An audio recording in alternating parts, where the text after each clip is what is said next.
టాలీవుడ్ ఇండస్ట్రీలో ఇటీవల భారీ విజయాన్ని అందుకున్న చిన్న సినిమా కోర్ట్. మార్చి 14న థియేటర్స్ లో విడుదలైన ఈ సినిమా సూపర్ హిట్ కావడంతో పాటు మంచి వసూళ్లు రాబట్టింది. ఇందులో ప్రియదర్శి ప్రధాన పాత్రలో నటించగా హర్షరోహన్, శ్రీదేవి, శివాజీ కీలక పాత్రలు పోషించారు. రామ్ జగదీష్ దర్శకత్వం వహించిన ఈ సినిమా ఆడియన్స్ అంచనాలకు మించి బ్లాక్ బస్టర్ హిట్ అయింది. ఇందులో శివాజీ, ప్రియదర్శి అద్భుతమైన నటనకు విమర్శకుల ప్రశంసలు లభించాయి. బాక్సాఫీస్ దగ్గర సెన్సేషనల్ హిట్ అయిన ఈ సినిమా ఓటీటీ స్ట్రీమింగ్ డేట్ కోసం మూవీ లవర్స్ ఎంతో ఆసక్తిగా ఎదురుచూస్తున్నారు. ఎప్పుడెప్పుడు ఈ మూవీ ఓటీటీలో విడుదలవుతుందా అని వెయిట్ చేస్తున్నారు.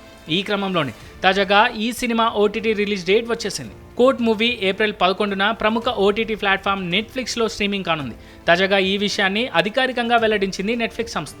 ఇక హీరో నాని సమర్పించిన ఈ చిత్రానికి అన్ని వర్గాల నుంచి మంచి రెస్పాన్స్ వచ్చింది. కోర్ట్ సినిమా థియేటర్స్ లో తెలుగు భాషలోనే రిలీజ్ కాగా ఇప్పుడు ఓటీటీలో మాత్రం ఏకంగా 5 భాషల్లో అందుబాటులోకి తీసుకురానున్నారు మేకర్స్. తెలుగుతో పాటు హిందీ, తమిళ్, కన్నడ్, మలయాళ భాషల్లో స్ట్రీమింగ్ కు వచ్చే అవకాశం ఉన్నట్లు తెలుస్తోంది. లవ్ స్టోరీ, పోక్సో కేసు చుట్టూ ఈ సినిమా తిరుగుతుంది.